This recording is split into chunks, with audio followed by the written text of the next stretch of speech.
Hello everyone. इस video में हम बात करेंगे डिबेंचर को इशू करने के बारे में, जो जर्नल एंट्रीज पास की जाती है उसको लेके। देखिए क्वेश्चन है, इलस्ट्रेशन नंबर 6 है, पेज नंबर 7.10 है of DK Goyal book. Illustration number 6 7.10 page number. करना क्या है ये देख लेते हैं। Pass the necessary journal entries of the above transaction in the books of BGP limited. तो यहाँ लिख लेते हैं हम बुक्स ऑफ बीजीपी लिमिटेड। अब क्वेश्चन को समझते हैं। यहाँ मैं हाफ कर देता हूँ वर्किंग, क्योंकि हाफ वर्किंग से ही हमें सॉल्यूशन को कंप्लीट करना है। डन। अब देखते हैं आगे। BGP limited invited application for issuing 15,000 debentures. 15,000 debenture के लिए एप्लीकेशन आई है। रेट ऑफ इंटरेस्ट दे रखी है 11% की। 100 रुपी ईच का डिबेंचर है एट अ प्रीमियम ऑफ 50 रुपी पर डिबेंचर। 50 रुपए के प्रीमियम पे आपने इशू किया है। The full amount was payable on application. सारा का सारा पैसा जो है वो एप्लीकेशन पे मिलने वाला था। अब बढ़ते हैं आगे। Applications were receive for 25,000 share. 25,000 share की एप्लीकेशन जो है वो आपको मिल गई है। अगर मैं एंट्रीज बनाना चाहूं यहाँ पे, तो मेरी फर्स्ट एंट्री बनती है bank account debit to 11% debenture application and allotment account. ये एंट्री बन गई आपकी फर्स्ट। सेकेंड एंट्री जो आपको बनानी है वो बनेगी number 2 11% debenture application and allotment debit. Application और अलॉटमेंट दोनों ही साथ में हो रहे हैं, क्योंकि एप्लीकेशन के अलावा कोई पैसा आपने मांगा नहीं है। To 11% debenture account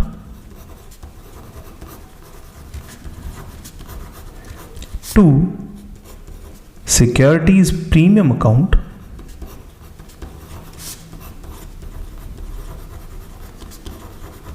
and to bank account. देखिए 25,000 डिबेंचर्स के पैसे आपको एप्लीकेशन पे मिल चुके हैं। तो कैलकुलेशन होगी 25,000 मल्टीप्लाई बाय 150। 50 रुपए का हो गया है आपका प्रीमियम और 100 रुपए का बेसिक वैल्यू है। तो किसी भी चीज को 25 से अगर आपको मल्टीप्लाई करना है तो आप क्या करेंगे, उसका हाफ एंड हाफ करेंगे। तो मुझे 15 को 25 से मल्टीप्लाई करना है, तो मैं 15 का हाफ एंड हाफ करूंगा। 15 का हाफ होता है, मतलब 150 का अगर मैं हाफ ले लूं तो 75 होता है, और 75 का हाफ होता है 37.5। तो यहां जो वैल्यूज आएगी वो 37,50,000 की वैल्यू यहां पे अवेलेबल है। 37,50,000 रुपीज की वैल्यू यहां पे अवेलेबल है। ये हो गया आपका 37,50,000 रुपए। ये बेसिक अमाउंट आपको रिसीव हुआ है। अगर आपको इसको और दूसरे तरीके से कैलकुलेट करना है तो क्या करेंगे, 25,000 मल्टीप्लाई बाय 15 करता है। 15 से मल्टीप्लाई का मतलब होता है बेस वैल्यू का हाफ उसी वैल्यू में ऐड कर दीजिए। 25 का हाफ होता है 12.5, ऐड कर दीजिए इसी में, तो ये हो जाएगा 37.5 एंड अकॉर्डिंगली आपकी वैल्यू यहाँ पे आ जाएगी। अब देखिए 25,000 इंटू 100 25 लाख रुपए बनता है, तो ये वैल्यू 25 लाख से ज्यादा आएगी, यानी कि 3750 के आसपास आएगी। जितना डिबेंचर एप्लीकेशन अलॉटमेंट आपका यहाँ पे क्रेडिट हुआ है, उतना ही डिबेंचर एप्लीकेशन अलॉटमेंट यहाँ पे वापस से डेबिट होगा, 37,50,000 रुपीज। डन। अब क्या करना है, 11% डिबेंचर और सिक्योरिटीज प्रीमियम को लिख लेते हैं। 15,000 डिबेंचर जो हमने इश्यू किए थे, जिसपे 100 रुपीज ईच के हिसाब से 15 लाख की वैल्यू आपकी बनती है। नेक्स्ट आगे बढ़े। सिक्योरिटीज प्रीमियम 15,000 डिबेंचर्स के 50 रुपी ईच के हिसाब से 7,50,000 रुपीज की ये वैल्यू हो गई। और रिमेनिंग जो आपका अमाउंट बनता है 10,000 डिबेंचर्स, जो एक्स्ट्रा डिबेंचर्स थे उसको आपको रिफंड करना ही पड़ेगा। तो 10,000 डिबेंचर्स के 150 रुपीज के हिसाब से 15 लाख का आपका हो जाएगा रिफंड। ये वैल्यूज आपकी आएगी। क्वेश्चन में देख लेते हैं और क्या लिखा हुआ है। Applications for 5,000 debentures were rejected. अब इन्होंने ये बोला कि 5,000 डिबेंचर की एप्लीकेशन को रिजेक्ट किया, लेकिन हमारे पास में जितनी भी एक्स्ट्रा डिबेंचर्स की एप्लीकेशन, उन सबको आपको रिजेक्ट करना पड़ेगा।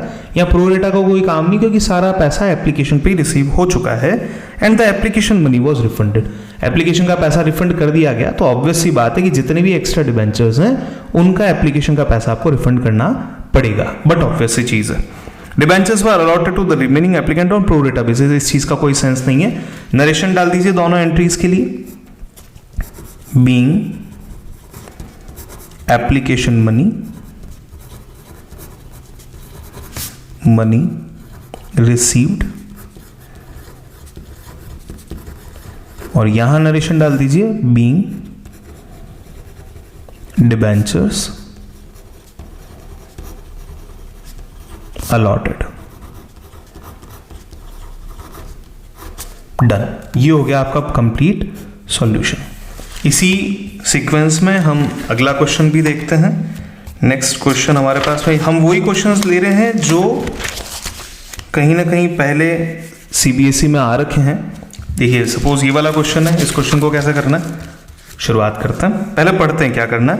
जर्नल एंट्रीज बनानी है बुक्स ऑफ कति लिमिटेड की, जो बुक्स हैं उनके अंदर, और इलस्ट्रेशन का मैं रेफरेंस देता हूँ। Illustration number 8 page number 7.12, 8 7.12 D की गोयल बुक से हम रेफर कर रहे हैं, काफ़ी अच्छी बुक है, कति लिमिटेड की बुक्स है, बुक्स ऑफ कति लिमिटेड।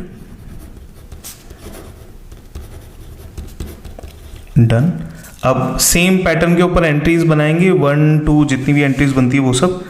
कति limited issued 8,009% debenture of 100 each at a discount of 10%। 10% का डिस्काउंट है, सेकेंड एंट्री जो बनेगी उसमें डिस्काउंट आ सकता है। The full amount was payable on application. सारा का सारा पैसा कहाँ पे, एप्लीकेशन के ऊपर ही आपको रिसीव हो जाना है। Applications were received for 9,000 debentures. अब देखिए ज्यादा डिबेंचर्स के लिए एप्लीकेशन आया तो रिफंड का केस भी हमारे पास में अवेलेबल है। क्वेश्चन में अगर मैं काउंट करके देखूं तो मेरे पास में डिस्काउंट है, मेरे पास में रिफंड का केस है, और डिबेंचर्स मैंने इशू की हैं। ओवर सब्सक्रिप्शन वाली वैल्यू भी अवेलेबल है। Allotment was made on pro rata basis. चलिए जी शुरुआत करते हैं। तो first entry bank account debit 2, कितना परसेंट डिबेंचर है, यहां देख लेते हैं 9% डिबेंचर है, 9% debentures. Application and allotment, same process में आप एग्जाम में अपना आंसर लिख सकते हैं, अपना टाइम बचा सकते हैं, सारी चीजों को प्रिसाइज लेवल पे कंप्लीट कर सकते हैं। Entry number 2 9% debenture application allotment debit.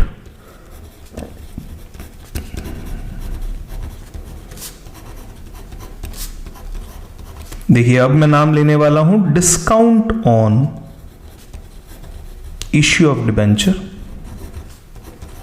क्यों मैंने discount on issue of debenture लिया है, क्योंकि देखिए प्रीमियम रिडेम्पशन का तो है नहीं यहाँ पे, तो लॉस अकाउंट आएगा नहीं, और अगर लॉस अकाउंट नहीं है केवल डिबेंचर अकाउंट है तो हम डिबेंचर का नाम, डिस्काउंट का नाम हम यहाँ पे यूज में लेंगे क्योंकि केवल डिस्काउंट है। 2 9% डिबेंचर्स एंड 2, अब कुछ और 2 लिखने की जरूरत है, हाँ 2 रिफंड भी करना है हमें, तो 2 बैंक अकाउंट। चलिए जी अब इसके बेस पे हम पूरा सॉल्यूशन करते हैं। ये जो डिस्काउंट अकाउंट हमारा आया है, इस डिस्काउंट अकाउंट को हम राइट ऑफ भी करेंगे, अभी इसी लेवल पे हम इसे भी कंसिडर करेंगे। तो राइट ऑफ कहां से किया जाएगा, बाकी कोई इंफॉर्मेशन है नहीं, तो इस डिस्काउंट को राइट ऑफ करने के लिए मैं एक एंट्री बना लेता हूं, एंट्री नंबर 3। इस डिस्काउंट को मेरे को राइट ऑफ करना है, नरेशन में यहां डाल दूंगा। स्टेटमेंट ऑफ P&L से करेंगे इसे राइट ऑफ।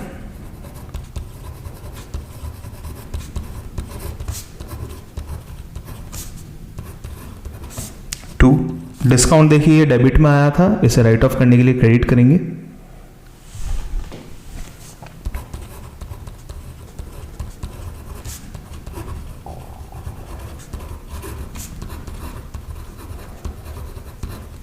चलिए ये एंट्री बन जाएगी। तो इस एंट्री में आएगा being debenture money received,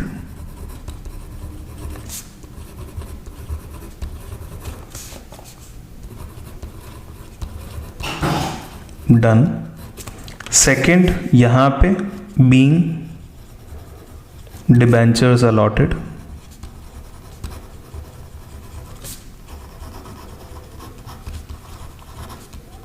third यहां पे being discount on issue of debenture written off, खत्म कर दिए गए। अब देखिए क्या क्या इंफॉर्मेशन आपको कंप्लीट मिल जाती है, उसको हम चेक कर लेते हैं। 8,100 रुपये के डिबेंचर है, तो ये हो गई है वैल्यू हमारे पास में 8 lakh. Issued at 10% discount, discount हो चुका है 80,000 का, यानी कि 8 लाख में से 80,000 चले गए, 7,20,000 रुपीज रिसीव हुए हैं। 720 मेरे बैंक में आए हैं, यही 720 मैं यहां लिख देता हूं। अच्छा, बैंक में तो 9,000 डिबेंचर्स के हिसाब से पैसा आएगा, तो 9,000 मल्टीप्लाई बाय 90 के हिसाब से 8,10,000 रुपीज मुझे रिसीव करना है। 8,10,000 दैट विल आई रिसीव। ये अमाउंट मेरा रिसीव हो चुका है 8,10,000 का। ठीक है, अब बढ़ते हैं आगे। 7,20,000 रुपए जो है वो मेरे बेसिक बनते हैं, बाकी पैसा मुझे रिफंड करना है। 1,000 डिबेंचर का जितना पैसा बनता है, 1,000 डिबेंचर के 90 रुपीज के हिसाब से 90,000 रुपीज मुझे रिफंड करने हैं, तो वैल्यू मेरी यहां पे आ जाएगी 8,10,000। ये हो चुका है मेरा मैच आपस में। 8,10,000 कहां से आए? 9,000 डिबेंचर की एप्लीकेशन आई थी मल्टीप्लाई बाय ₹90, ये वैल्यू यहां आ चुकी है। डिबेंचर्स की वैल्यू कहां से आई? 8,000 डिबेंचर्स पे 100 रुपये ईच के हिसाब से, डन। 10% का था आपका डिस्काउंट ऑन इश्यू, ये आ चुका है। रिफंड आपने कैसे किया? 1,000 एक्स्ट्रा डिबेंचर्स जो थे उसके ऊपर 90 रुपीज के हिसाब से जो मनी आपने रिसीव किया था उसको आपने कर दिया रिफंड, और ये दोनों साइड की टोटल आपस में मैच हो गई। अभी जो 80,000 रुपीज का डिस्काउंट ऑन इश्यू है आपका, उस 80,000 के डिस्काउंट ऑन इश्यू का आपको राइट ऑफ करना है। दैट्स इट, हो गई आपकी तीनों एंट्रीज। चेक कर लेते हैं सॉल्यूशन। ये देखिए, स्टेटमेंट ऑफ P&L से डिस्काउंट को राइट ऑफ कर दिया गया है, ये एंट्री करेक्ट है। 90, 80 एंड ये हो गया है 8,10,000। That's done, complete. एक और ले लेते हैं इसी पेज के ऊपर।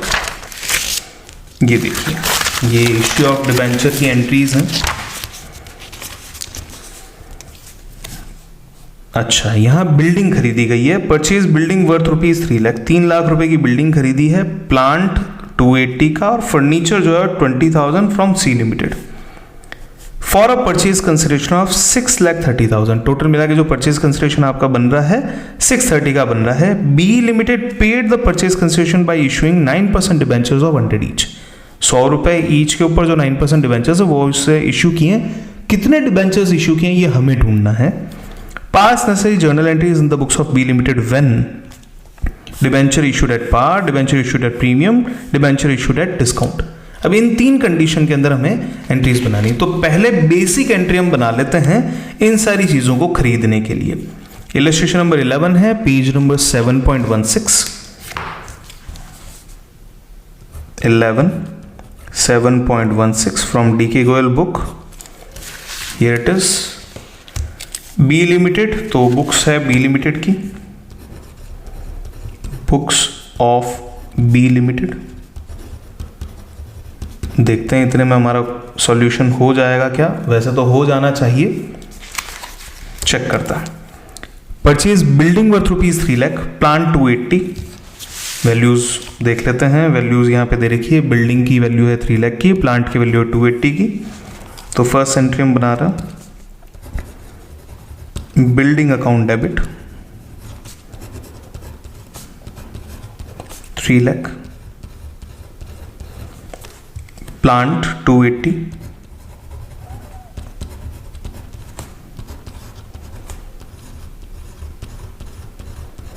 नेक्स्ट वन फर्नीचर 20,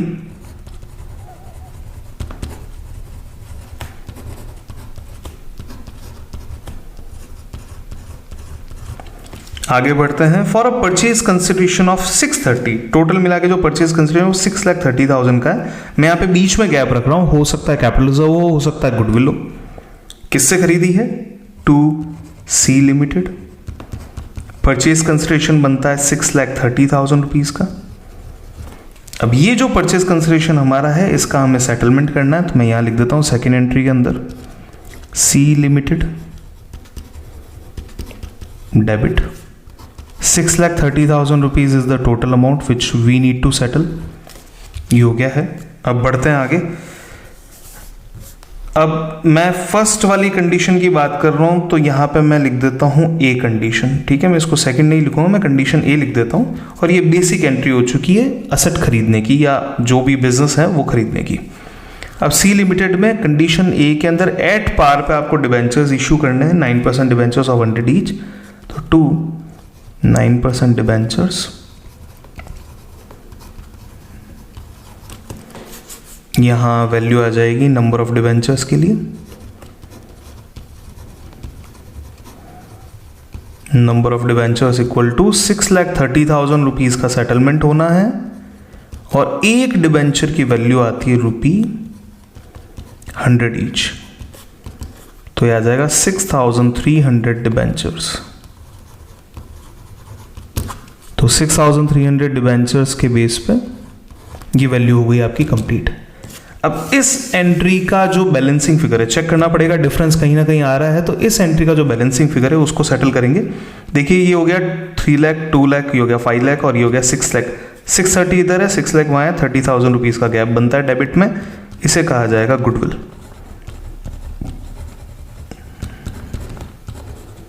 ये है आपका बैलेंसिंग फिगर। तो बेसिक एंट्री जो बिजनेस परचेज करने की एंट्री है वो चेंज नहीं होगी। अब यहां ए बी सी करके जो 3 अलग अलग तरीके की चीजें हैं, जैसे प्रीमियम पे है, डिस्काउंट है, इनको हम आगे कंटिन्यू कर लेते हैं, देख लेते हैं। तो आइए बी लेवल की जो एंट्री है वो देखना है हमको।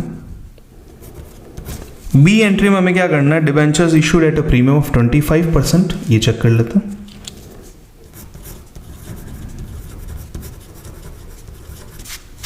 Debentures were issued at 25% premium। और जो थर्ड कंडीशन है सी, debentures issued at 10% discount.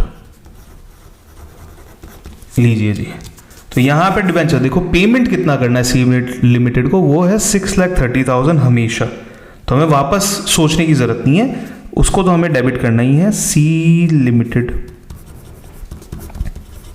Debit 6,30,000, ये स्पेसिफाइड है। C limited debit 6,30,000। अब यहां पे है प्रीमियम, तो हम करेंगे 2, कितने परसेंट डिबेंचर्स हैं, 9% डिबेंचर्स। सेम पैटर्न में आपको एग्जाम में आंसर को लिखना है, 2 securities premium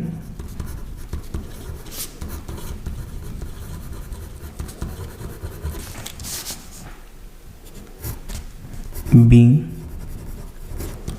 debentures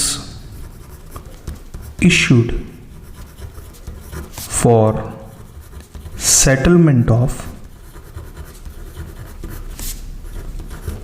purchase consideration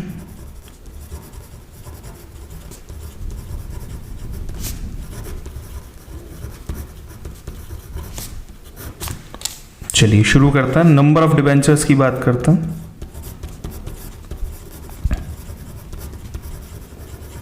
equal to 6,30,000 rupees का सेटलमेंट है, डिवाइड बाय एक डिबेंचर की वैल्यू अगर हम देखें तो एक डिबेंचर कितने का, 100 रुपी ईच का डिबेंचर है, 25% प्रीमियम है, यानी कि 125। अब बड़े ध्यान से आपको एक चीज समझनी है, अगर आपको किसी भी चीज को 125 से डिवाइड करना है तो सिंपली उसको 8 से मल्टीप्लाई कीजिए। क्या करना है, अगर 125 का डिवीजन है तो 8 से मल्टीप्लाई आपको करना है। देखिए 8 6 48 होता है एंड 8 3 24। 48 में 2 ऐड करेंगे तो ये हो जाएगा 50 और 4 का 4। बड़े ध्यान से वापस से चेक कर लीजिएगा, 8 से मल्टीप्लाई कर रहा हूं, 8 6 48 होता है। मैं यहां पे एक बार आपको समझाने के लिए लिख रहा हूं, 8 6 48 एंड 8 3 24। अब इस वैल्यू को आपको ऐड करना है तो ये हो जाएगा 504। अब 504 एंड 10 और लगा दीजिए, इतने डिबेंचर्स आपको इश्यू करने हैं तो 504,000। ये हो जाएगी आपकी डिबेंचर की वैल्यू। डिफरेंस निकाल दीजिए इन दोनों का। 6 में से 5 जाते हैं तो 1 लाख बचेगा, 30 में से 4 चला गया तो 26, 1,26,000 रुपीज आपकी वैल्यू आ जाएगी सिक्योरिटीज प्रीमियम की। अब बढ़ते हैं सेकंड साइड के क्वेश्चन की तरफ। यहां बीच में एक बाइफिकेटरी लाइन डाल देता हूं। Discount on issue of debenture,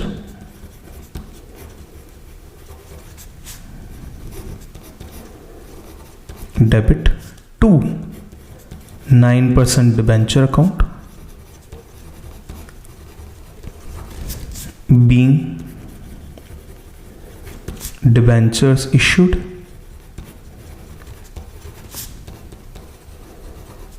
as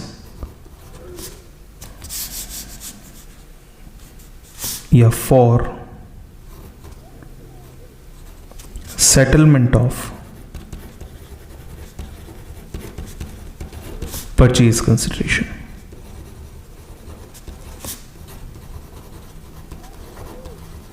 ठीक है, अब नंबर ऑफ डिबेंचर्स हम चेक कर लेते हैं। Number of debentures equal to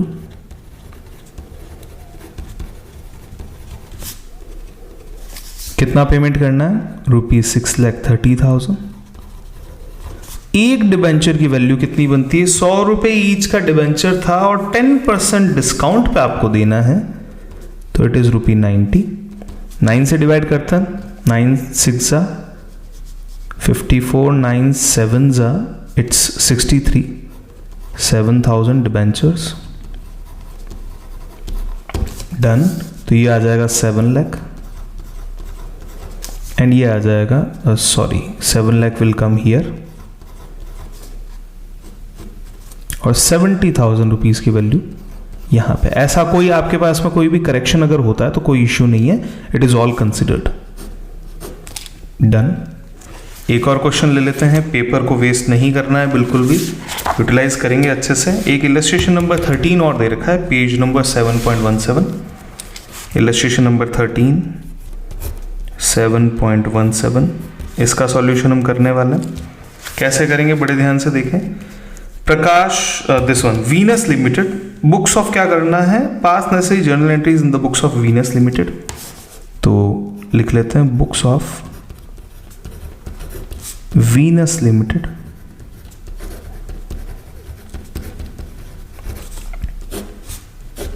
चलिए, Venus limited took over assets of 10 lakh and liabilities of 180 of Keynes limited for 7,60,000। देखो 7,60,000 रुपीज हो गया purchase consideration.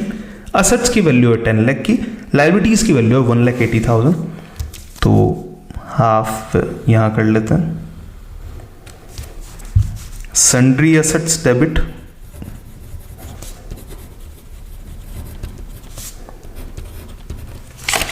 To sundry liabilities, बीच में मैंने गैप छोड़ा है, कैपिटल रिजर्व भी हो सकता है। सन्ड्री एसेट्स की वैल्यू है 10 लाख और सन्ड्री लाइबिलिटीज की वैल्यू है 1,80,000 of Keynes limited for a purchase consideration of 7,60,000 का पेमेंट करना है to CAYNS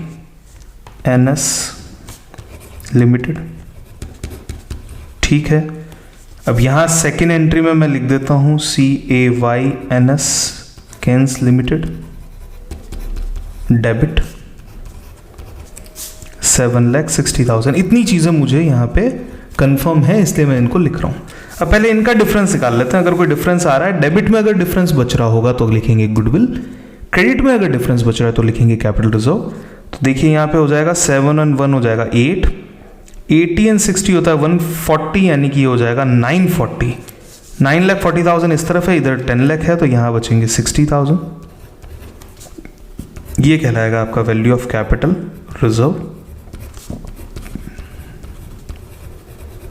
this is balancing figure. अब बढ़ते हैं, इसका नरेशन भी दे देते हैं। कंप्लीट है एंट्री हमारी तरफ से। बीइंग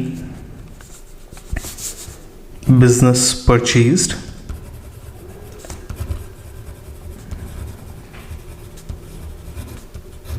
अब बढ़ते हैं आगे। Venus Limited issued 9% debentures of 100 each at a discount of 5% in full satisfaction of the purchase consideration. इस परचेज कंसिडरेशन के सेटलमेंट के लिए डिस्काउंट पे आपने डिबेंचर्स इशू किए हैं, तो 9% डिबेंचर्स यहां आ जाएगा डिस्काउंट ऑन इश्यू,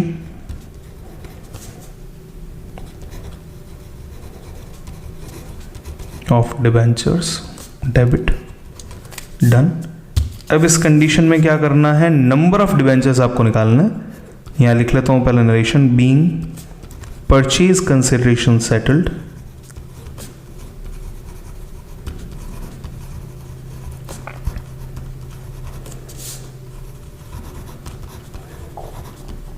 अब लेते हैं नंबर ऑफ डिबेंचर्स,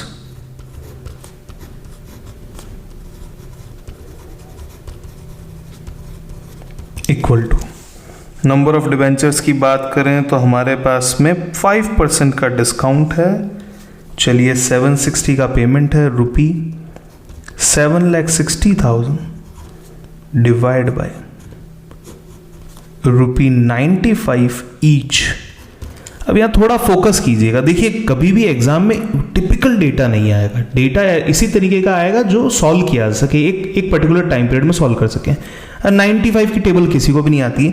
अब मैं एक ऐसी वैल्यू सोचना चाह रहा हूं इससे बड़ी, 7,60,000 से थोड़ी सी बड़ी एक ऐसी वैल्यू सोच रहा हूं जिसका 5% अगर मैं कम करूं तो 760 आ जाए। और मुझे ऐसा लगता है कि अगर मैं 8,000 की वैल्यू को लूं, 8,000 अगर मैं लेता हूं तो 8,000 मल्टीप्लाई बाय 100 होगा 8 लाख रुपीज।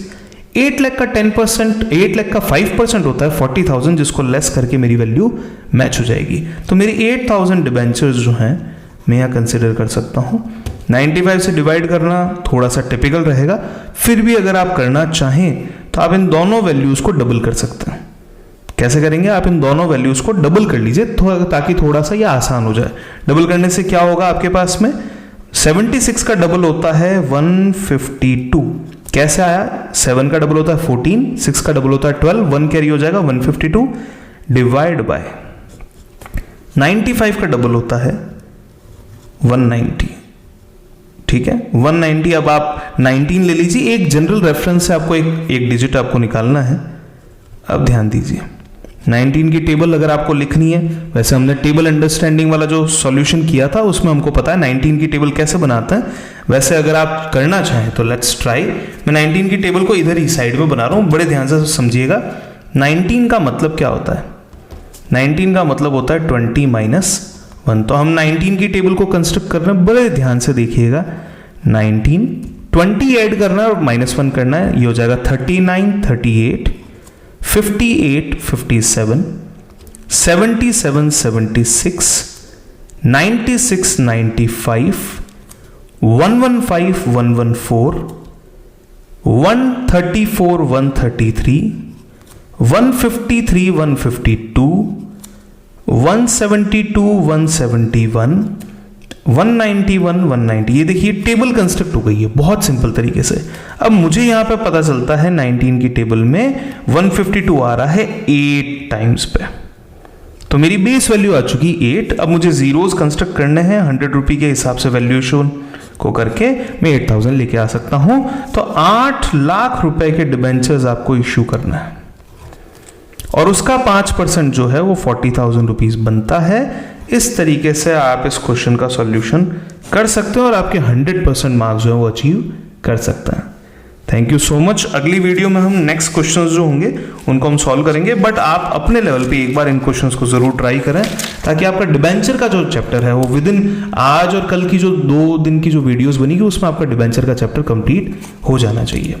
अगर आपको लगता है कि ये वीडियोस किस तरीके से सॉल्यूशन करना है, कैसे लिखना है एग्जैक्टली देखिए, मुझे ऐसा लगता है कि जब मैं क्वेश्चन पेपर सॉल्व करने बैठता हूं तो करीबन 2 hours and 15 minutes मेरे लिए सफिशिएंट होता है, इसमें क्वेश्चन सारे सॉल्व हो जाते हैं। लिखना कैसे है, मोशन स्टडी करना बहुत जरूरी है कि कितना मूवमेंट होगा, कितने गैप पे आपको लिखना है, ये सारी चीजें अगर आप कंप्लीट कर पाते हैं तो आप बहुत टाइम को मैनेज करके सॉल्यूशंस कर पाएंगे। अगर आपको अच्छी लगती है वीडियोस तो आप सब्सक्राइब करें, लोगों तक ज़रूर पहुंचाएं, शेयर करें। जैसे 19 की टेबल का कंस्ट्रक्शन है, ये भी एक काफ़ी अच्छी चीज़ है जो आपको सीखनी चाहिए। कई कैलकुलेशन की टेक्निक्स जो मैं यहाँ पे यूज़ में ले रहा हूँ, आप उसे अच्छे से स्प्रेड कर सकते हैं। सब्सक्राइब कीजिए, लाइक कीजिए और जितने लोगों तक इनको वीडियोस को पहुंचाया जा सकता है आप पहुंचाइए। Thank you so much.